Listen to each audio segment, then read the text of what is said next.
하나님의 은혜와 평강이 우리 모든 성도님들에게 함께 하시기를 축복합니다. 여러분, 우리가 인생을 살아가면서 만난 가장 큰 위기가 있다면 무엇입니까? 감당할 수 없는 이 커다란 고난을 당했을 때일까요? 아니면 이 도저히 감당할 수 없는 채무를 짊어지게 됐을 때겠습니까? 아니면 몸이 아프고 힘들 때? 아니면 사람과의 관계로 인하여서 너무나도 괴롭고 힘들 때 그때겠습니까? 물론 다 힘든 일은 맞습니다. 하지만 그렇다고 해서요, 이 그리스도인에게 있어서 인생 최대의 위기라고까지 말하기는 힘든 일입니다. 성도에게 있어서 더 큰 절대절명의 위기가 존재하기 때문에 그렇습니다. 자, 그렇다면 그 위기가 언제겠습니까? 바로 여러분과 하나님의 관계가 끊어질 때입니다. 이 성도의 인생의 최대의 위기는요, 하나님과 끊어지고 하나님과의 관계가 꽉 막힐 때입니다. 이 성도의 인생의 최대의 위기는 바로 그때입니다. 그리고 그 끊어진 관계를 도저히 회복할 수가 없을 때, 회복할 수 있는 힘과 능력이 전혀 없을 때지요. 하나님과 연결도 되지 않고 하나님의 목소리도 들을 수가 없고 심지어 간구의 목소리마저도 낼 수 없는 그 영적인 상태가 이 최악의 위기 상황입니다. 우리가 아무리 힘들고 어려운 상황을 마주하게 될지라도요, 우리가 기도할 수 있는 상태라면, 이 하나님과의 대화가 가능하고 하나님을 온전히 의지할 수 있는 상태라면 당장은 힘들지는 몰라도 그 인생에 큰 문제는 없습니다. 결국은 하나님께서 그 인생을 해결해 주실 것이기 때문에 그렇습니다. 하지만 이 하나님을 우리가 바라보지 못하는 상태, 이 하나님을 떠난 상태는요, 아주 심각한 문제가 발생한 겁니다. 오늘 함께 살펴볼 말씀은 이러한 위기 상태에서도 우리를 버려두지 않으시는 하나님의 은혜를 만나게 해줍니다. 오늘 말씀을 함께 살펴보시면서 위기 가운데서도 우리를 건지시고 붙잡아 주시는 하나님의 은혜를 만나시길 축복합니다. 오늘 함께 살펴볼 말씀은요, 예수님께서 행하신 이 병고침의 이적입니다. 우리가 성경을 읽어나갈 때 이 단편적인 한 부분만 읽을 것이 아니라 그 이야기가 등장하게 되는 구조적인 이유도 함께 살펴봐야 됩니다. 특히 우리가 복음서를 읽어나갈 때는 더더욱이 이 기록된 의도를 주의 깊게 살펴봐야 됩니다. 그래서 오늘 말씀도요, 앞뒤의 문맥적인 구조를 함께 살펴볼 필요가 있습니다. 이 복음서의 저자가 성경을 기록하고 사건을 배열한 이유를 보게 되면 그 더 깊은 말씀의 뜻을 발견할 수 있기 때문에 그렇습니다. 자, 오늘 말씀의 앞부분을 살펴보게 되면 말이죠, 5천 명을 먹이신 오병이어의 기적이 등장합니다. 그리고 그 다음에 예수님께서 바다 위를 걸어서 제자들에게 오신 이야기가 등장해요. 그리고 그 다음에 예수님께서 이 게네사렛에서 병자들을 고치신 이야기가 등장합니다. 그 다음에 참된 계명이 무엇인지에 대해서 바리새인들과 서기관들이 논쟁을 합니다. 여기서 예수님은 참된 진리를 바르게 보지 못하는 바리새인들과 서기관들을 꾸짖으셨습니다. 그리고 그 다음 순서로 오늘 말씀인 귀먹고 말 못하는 병자를 고치신 이야기가 등장합니다. 자, 그렇단 말이죠, 오늘 이 말씀이 가지고 있는 이 구조적인 의미가 무엇이겠습니까? 6장 52절 말씀을 보시게 되면 그 이유를 살펴볼 수가 있습니다. 6장 52절 말씀입니다. 이는 그들이 그 떡 되시던 일을 깨닫지 못하고 도리어 그 마음이 둔하여졌음이라. 이 오병이어의 기적을 보고 난 뒤에 바다를 걸어오시는 예수님을 만났습니다.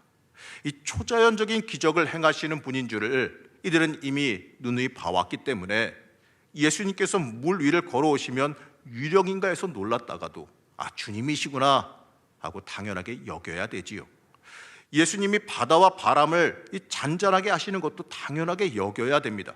하지만 제자들은 누누이 봐왔지만 마음의 심히 놀랐다라고 성경은 말합니다.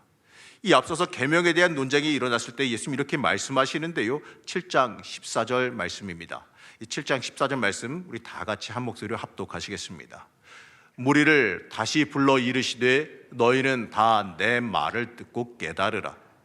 자, 그리고요, 그 뒤에 비유로 다시 설명하면서 말씀하셨어요.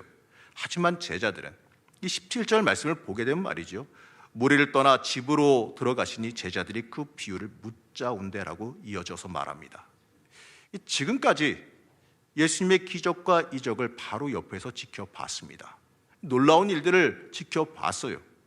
그럼에도 불구하고 수많은 진리의 말씀을 들었음에도 불구하고 이들이 깨닫지 못하고 믿지도 못했다는 거예요. 어떻습니까? 이 얼마나 답답한 일이겠습니까?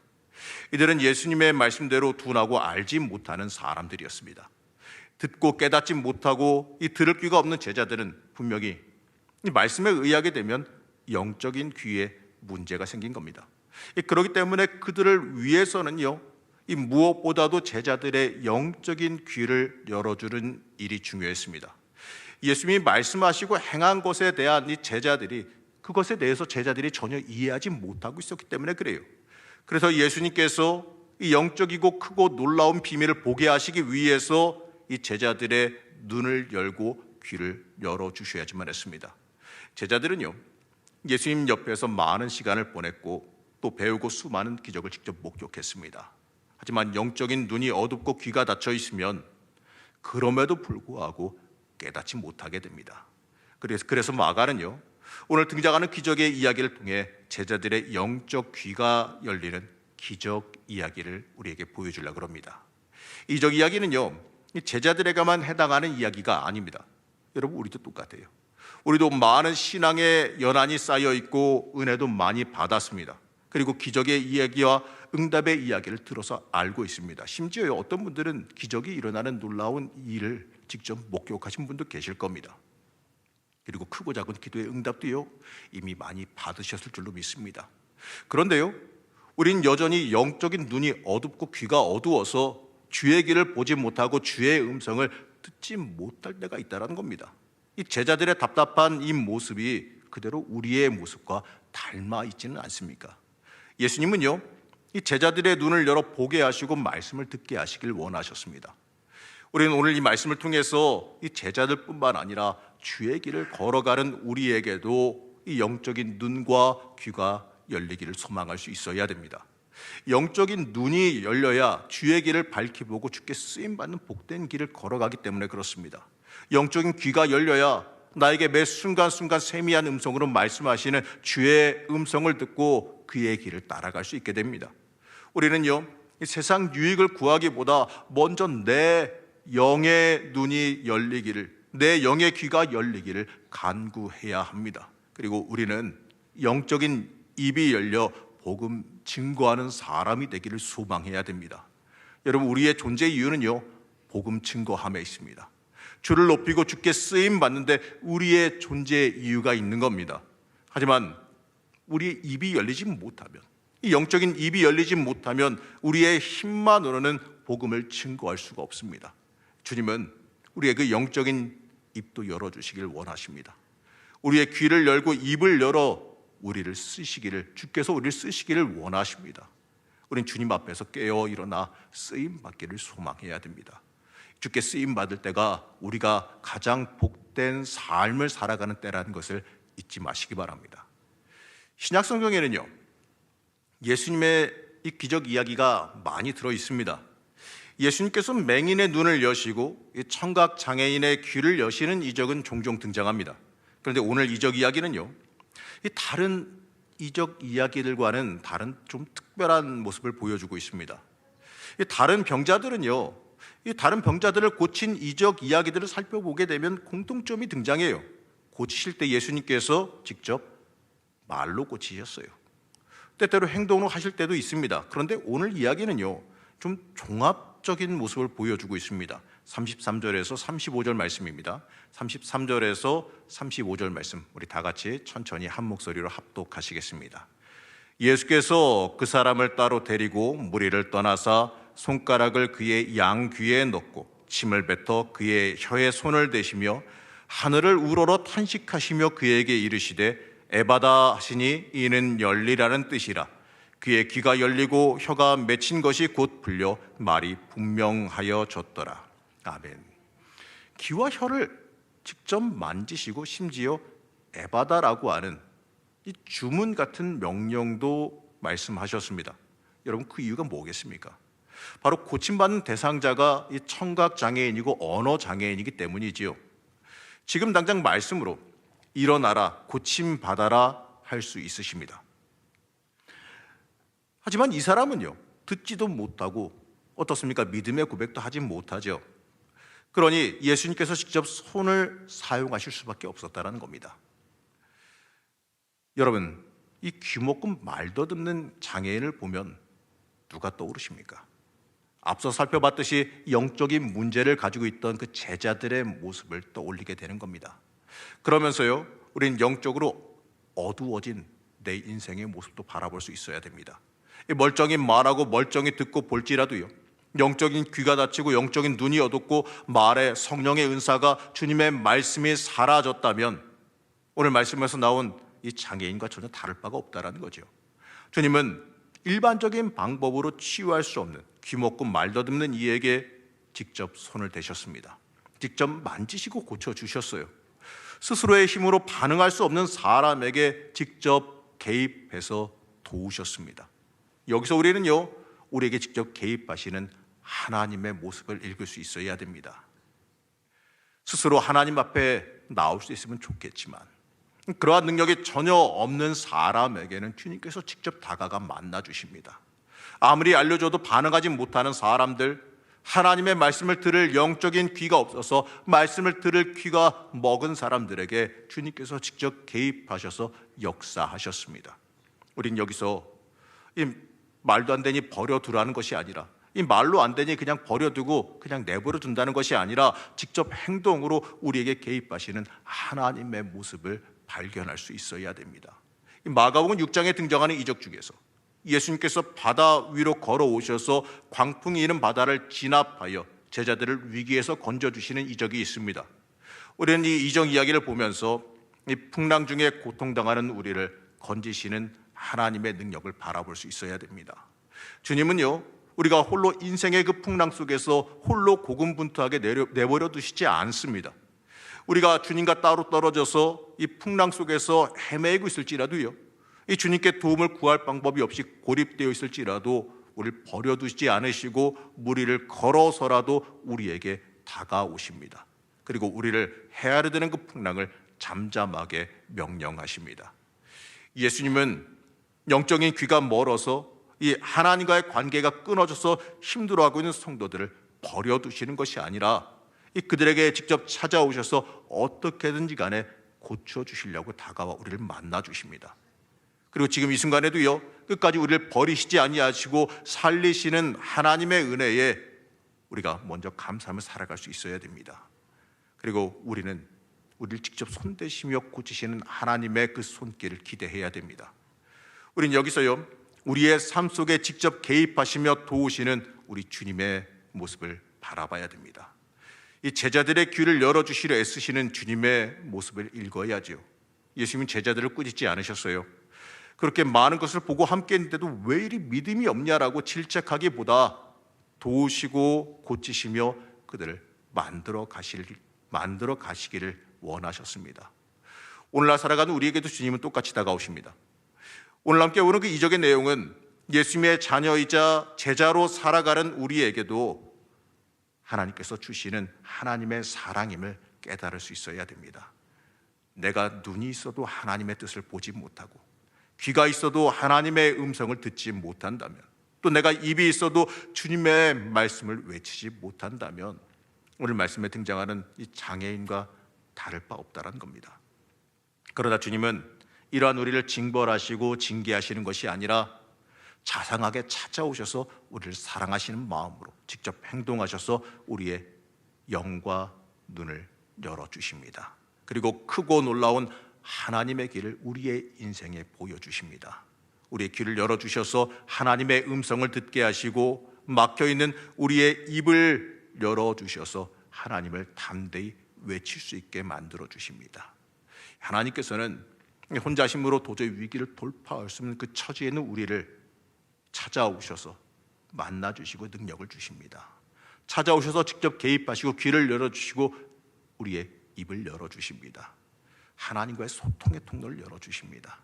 여러분, 때때로 인생 살면서 과연 내가 할 수 있을까? 과연 내가 이걸 헤쳐나갈 수 있을까 싶을 때가 있으십니까? 여러분의 능력과 여러분의 힘만으로는 헤쳐나가지 못할 수도 있습니다. 하지만 하나님은 그러한 여러분의 힘과 능력이 되어주십니다. 도저히 예수 앞에 나왔을 때, 예수님을 만났을 때 그 자신의 그 모든 어려움을 해결할 수 있는 그 예수를 만났는데, 그 예수님 앞에 나와 말 한마디 할 수도 없고 듣지도 못하는 그 사람, 예수님 그 사정을 아시고 직접 만나 주셔서 직접 개입해 주시고 그의 모든 문제를 해결해 주시고 열어주시고 살려주셨습니다. 우리도 마찬가지입니다. 우리는 어려울수록, 고난이 올수록 더더욱 하나님 앞에 나와야 됩니다. 이러한 말이 있습니다. 매를 맞아도 하나님 안에서 맞고 울어도 주님 품 안에서 울라는 말이 있습니다. 그게 무슨 뜻이겠습니까? 모든 문제 해결은 주님 품 안에 있다는 겁니다. 그렇기 때문에 우리는요, 주님 안에 와야 됩니다. 때때로 이럴 때가 있을 겁니다. 너무나도 힘들고 어려워서 기도할 때 기도가 나오질 않아요. 말도 나오질 않아요. 너무나도 마음이 힘들고 어렵고 무거워서 기도하려고 자세는 잡았고 교회에 왔지만 아무런 말도 나오지 아니하고 숨 쉬는 것조차도 어려울 때가 있을 수 있습니다. 그러한 고난의 상황 속에서 우리는요, 그래도 주님 앞에 나와 있다면, 그래도 주님 앞에 나와 앉아 있고 주님 앞에 나와서 아무거 할 것 없이 그냥 주님의 이름만 불러도 우리는 해결하시는 은혜, 그래도 우리의 마음도 아시고 우리의 마음 어루만지시며 우리의 모든 것을 해결하시며 만져주시는 하나님의 은혜를 만나게 될 겁니다. 하나님은 내가 모르는 사이에 이미 일하고 계십니다. 내가 모르는 사이에, 나도 모르는 사이에 하나님은 역사하십니다. 하나님 앞에 나와서 엎드리고 하나님 앞에 마음이 어려운 상태로, 말도 못하는 상태로 나와서 하나님 앞에 나와 있을 때 주님께서 우리의 모든 어려움과 아픔을 아시며 이미 성령의 역사로 일하고 만지시고 해결하고 계심을 믿으시기 바랍니다. 우리는 믿음으로 주님 앞에 나와야 됩니다. 믿음으로 주님 앞에 나오게 되면 주님께서 이미 일하시고 해결하시는 은혜를 만나게 될 줄로 믿습니다. 사랑하는 성도 여러분, 내 인생에 가까이 들어와서 이 나를 직접적으로 간섭하시고 도우시는 하나님을 만나시길 축복합니다. 하나님 지금도 여러분을 만나길 원하십니다. 우리는 이 말씀을 통해서요, 내 삶 속에서도 직접 다가오셔서 개입하신 하나님을 바라볼 수 있어야 됩니다. 멀리 있는 하나님이 아닙니다. 하나님은 절대로 멀리 계시지 않아요. 하나님은 여러분 안에 계십니다. 여러분의 삶 가운데 계십니다. 여러분의 일상 가운데 함께 하십니다. 내 인생 가운데 가까이 들어와서 나를 도우시기를 원하십니다. 여러분, 하나님께 마음은 여시기 바랍니다. 주님께서는 지금도 여러분 옆에 오셔서 여러분 돕기 위해서 대기하고 계십니다. 중요한 건 우리가 마음 열고 주님을 받아들이지 않는 게 문제입니다. 우리의 마음을 열고 주님을 받아들이시길 바랍니다. 여러분, 우리가 이 특별 새벽 기도 기간에 기도해야 될 것 중에 하나가 뭐냐면, 하나님 내 마음 열어주세요. 주님 만나게 해주세요. 이게 우리 기도 제목이 돼야 됩니다. 주님 만나는 것이 우리의 인생의 가장 먼저입니다. 주님 만나고 체험한 사람은 어떠한 어려움과 시련이 있더라도 흔들리지 않는 인생을 살 수 있습니다. 내가 이미 체험하고 주님을 만났는데 어려움이 온다고, 고난이 온다고 주님을 버릴 수가 있을까요? 내가 이미 주님의 살아계심을 체험하고 만나고 그 은혜 안에 내가 잠겼었는데 어찌 내가 주님을 떠나갈 수 있겠습니까? 여러분, 주님 만난 인생은 그 인생은 강력한 인생을 살게 됩니다. 하나님의 은혜 안에 계속해서 살게 됩니다. 여러분들 자녀들 위해서 기도들 많이 하시지요? 자녀들의 입신양명과 잘됨, 물질의 축복 다 좋습니다. 그걸 위해서 기도하시는 것도 다 좋아요. 근데 가장 중요한 게 뭡니까? 하나님 만나게 해달라고 기도하시기 바랍니다. 하나님 만나야 그 인생이 찬란하게 빛나게 되는 겁니다. 어린 시절부터 하나님 만난 인생은요, 정말 하나님께서 들어쓰시는 인생이 될 줄로 믿습니다. 그렇기 때문에 여러분, 우리 가운데 이 도저히 기도할 수 없을 정도로 어려움과 고난을 만났을 때 절망하지 마시기 바랍니다. 그때일수록 주님 앞에 나오면 된다라는 그 하나만 기억하시기 바랍니다. 그 가운데 직접 찾아와서 어떻게든 간에 고치시고 해결하시는 하나님의 은혜가 우리에게 임한다라는 그 사실을 잊지 말고 기억하시기 바랍니다. 하나님은 여전히 우리를 사랑하십니다. 하나님은 여러분 사랑하십니다. 우리를 사랑하시고 인도하시는 그 크고 놀라운 하나님의 은혜를 여러분 기도하실 때 간구하시기 바랍니다. 우리가 그 은혜를 간구하며 나아갈 때 우리의 눈과 귀가 열리고 복음을 증거하는 입이 열리는 은혜가 임할 줄로 믿습니다. 여러분, 하나님의 은혜를 간구하신 주의 자녀가 되시기를 시간 간절히 축복합니다. 잠시 기도하겠습니다.